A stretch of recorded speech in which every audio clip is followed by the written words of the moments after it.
What began as a thoughtful conversation between acclaimed filmmaker Ava DuVernay and President Ibrahim Traoré quickly took an unexpected emotional turn. A single statement from Traoré left Ava speechless.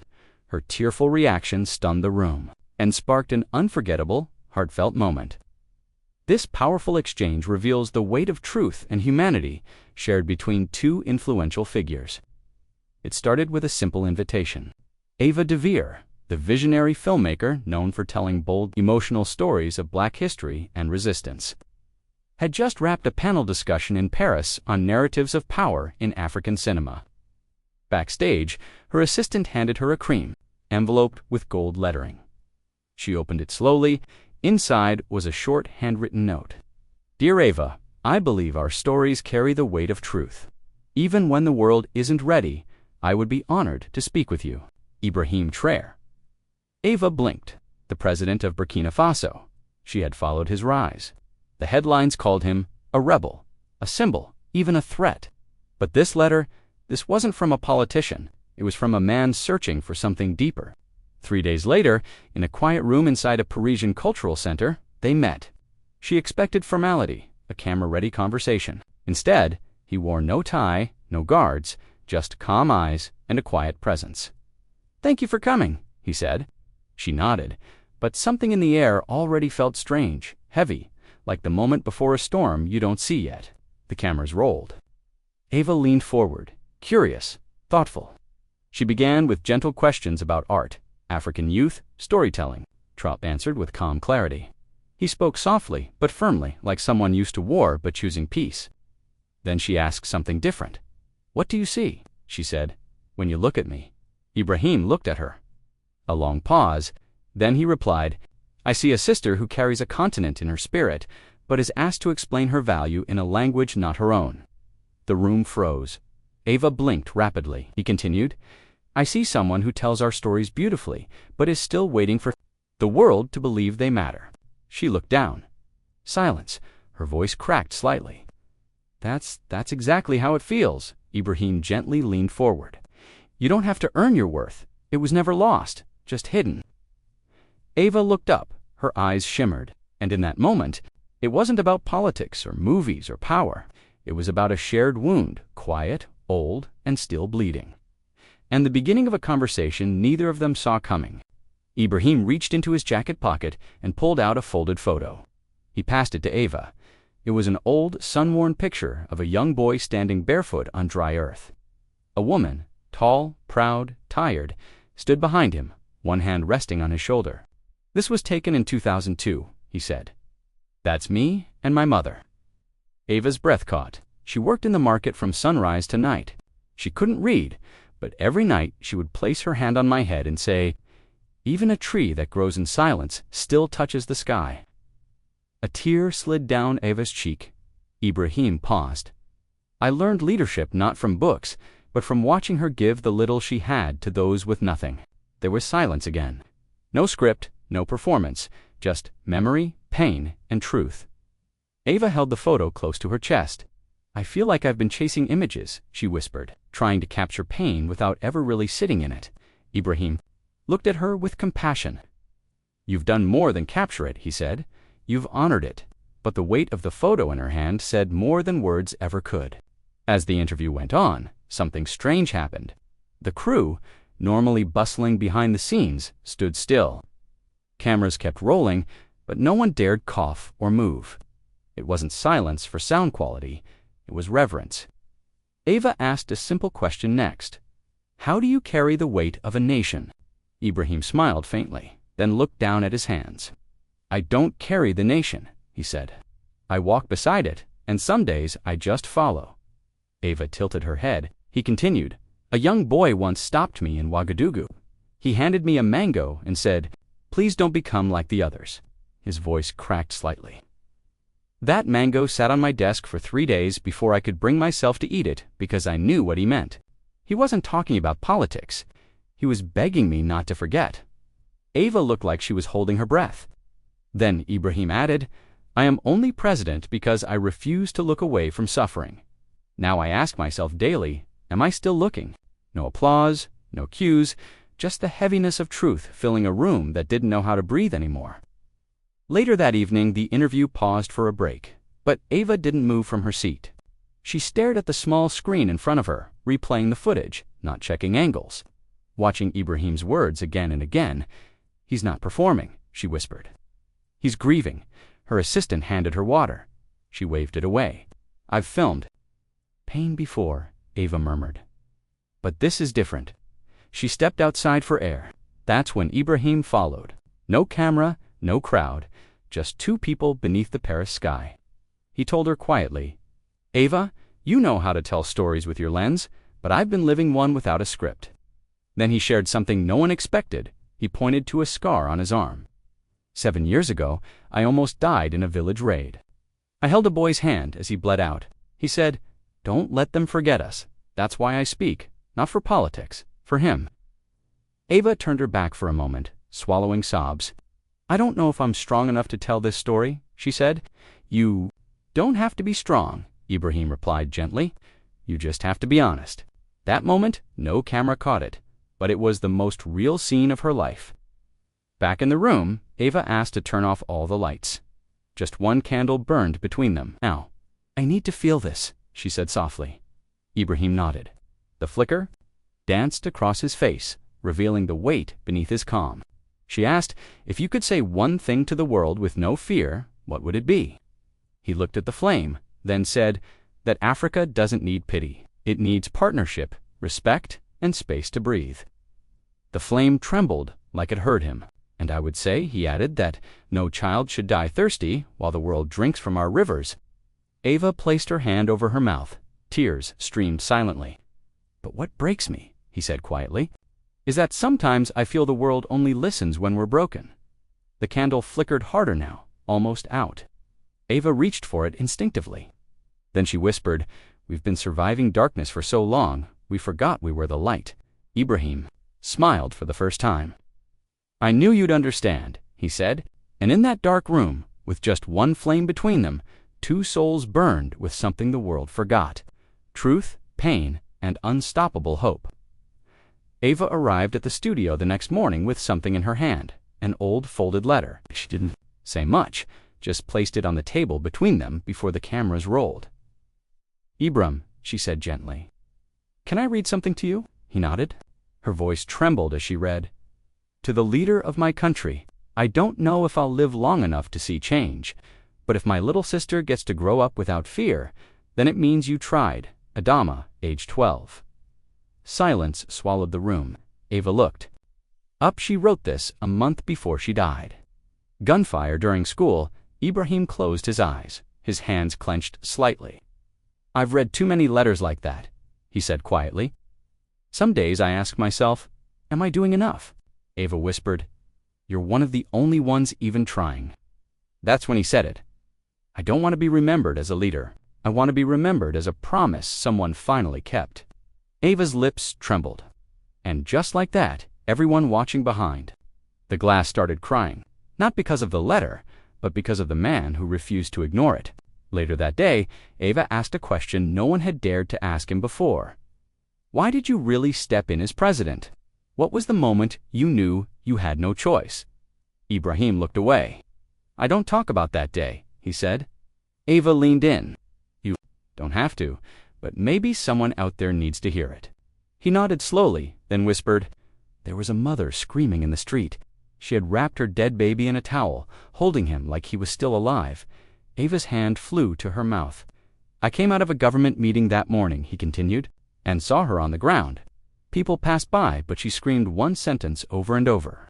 He paused. She screamed, "Why won't anyone feel what I feel?" His eyes filled. That's when I knew. If I didn't do something, I was just another man walking past. The room fell silent. Not even the boom mic operator could hold it together anymore. Sometimes truth isn't loud. Sometimes it whispers through grief and hits harder than any speech. That evening, Ava was reviewing footage when Ibrahim's phone lit up. He stared at it, hesitated, then clicked play. It was a voice message from a woman, his mother. Her voice was old, warm, trembling slightly. "My son, you are doing well. But don't let your heart harden. You were always the boy who cried when the neighbor's goat died. Please stay soft, even in this hard world. Ava's throat tightened. Ibrahim smiled softly. She sends that every week. Then he looked her dead in the eye and said something that silenced even the director. The world thinks leadership is about strength, but the strongest thing I've ever done is let myself cry in front of my people. Ava stood still, no words, but desperately needs. They sat there, not talking, just listening again to that soft voice message, playing a second time.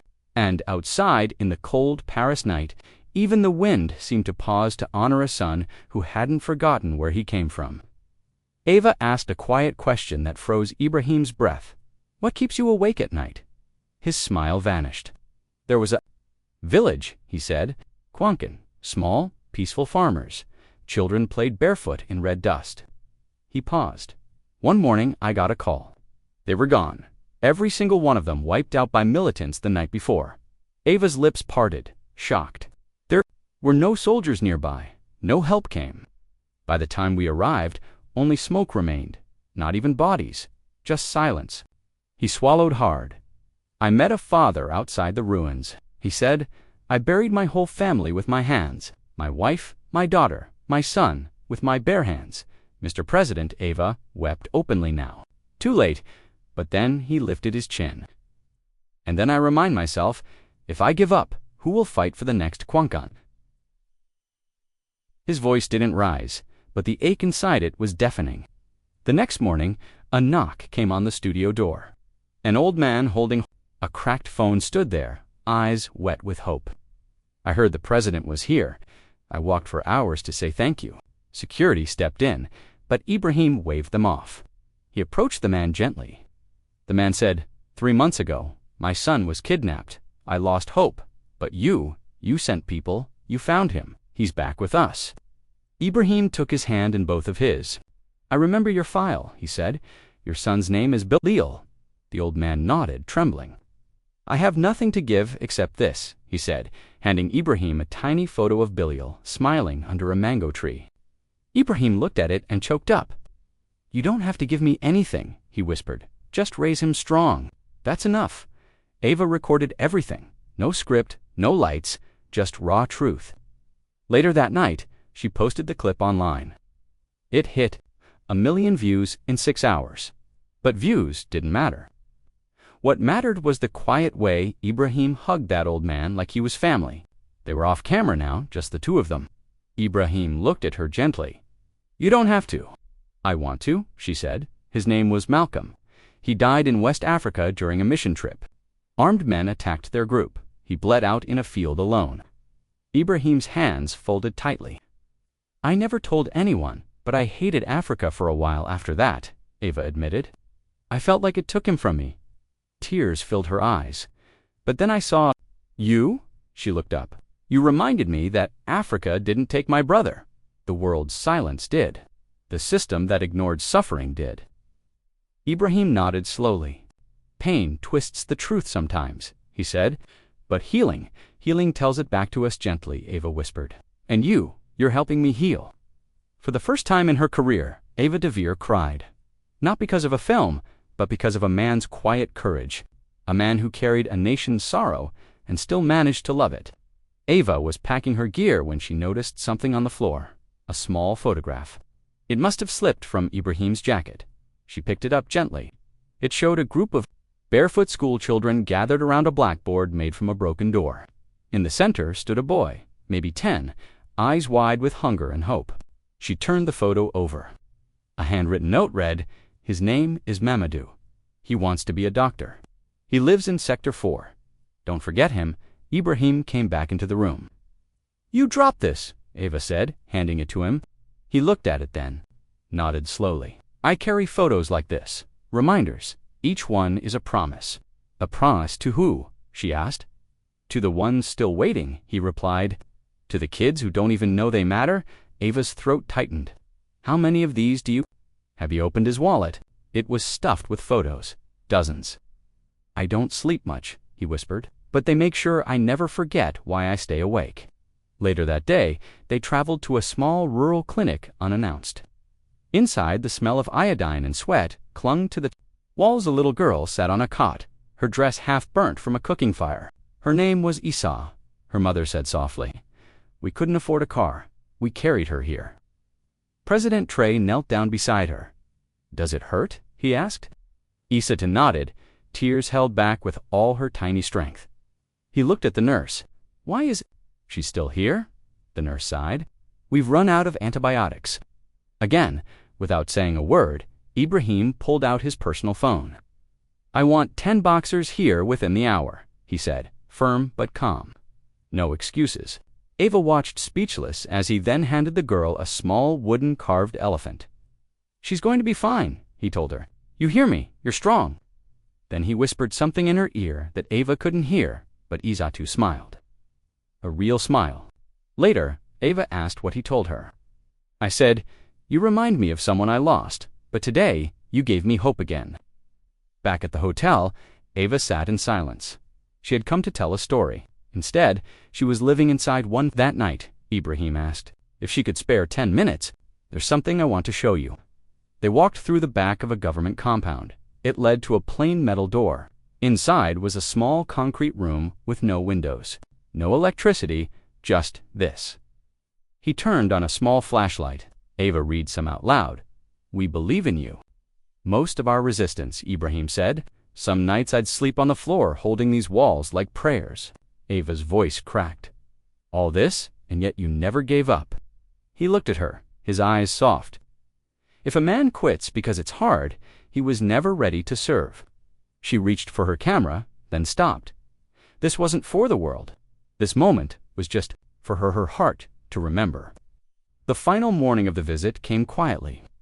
Ava and Ibrahim sat outside under the early sun. There were no cameras, no microphones, just silence and the sound of birdsong.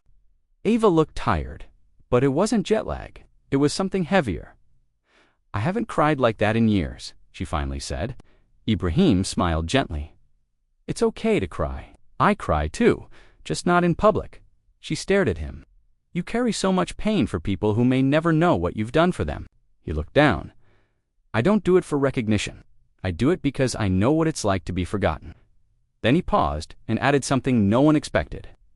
When I was 9, I nearly died from malaria. That's why every time I see a child hurting, I see myself. Ava couldn't speak. Her breath caught. And every time I speak to the world, he continued, voice soft, I'm speaking for those who have no voice. Later that afternoon, during their final sit-down interview, Ava asked one last question. What gives you hope, Mr. President, when everything seemed so dark? Ibrahim looked directly into the camera, and then he said something that no one in the room was ready for. I saw a woman bury her son last week, killed by violence we are still trying to stop. She hugged me. She whispered, please don't let his death be for nothing. He looked down, swallowed, and continued. I don't lead because I want power. I lead because I promised that mother I would make her pain matter. Ava's eyes welled. Then Ibrahim added, and if I must carry every child's name on my back to build a better future, I will. Even if no one remembers my name. Ava dropped her notepad. Tears streamed freely. No one moved. A silence took over the room. A sacred, grieving, honest silence. Ava reached for his hand. You didn't just answer me, she whispered. You answered the whole world. As Ava packed to leave, a small envelope was handed to her by one of Ibrahim's aides. Inside was a photograph. The same little girl from the clinic, Izatu, now smiling, arms wrapped in clean bandages holding the carved elephant. A note in Ibrahim's handwriting, you told her story. Now she's part of yours. Ava closed her eyes. She had come to film a president. Instead, she had witnessed a servant of the people, a man whose quiet strength had stirred something in her soul. At the airport, Ava turned to the camera one last time. He's the one, carrying the most broken hearts, and still choosing to fight for them. If this story touched your heart, if Ibrahim Traoré's compassion moved you to tears, please don't scroll away. Like this video to honor the unheard. Comment below with one word, hope. If you believe a leader like this deserves the world's attention,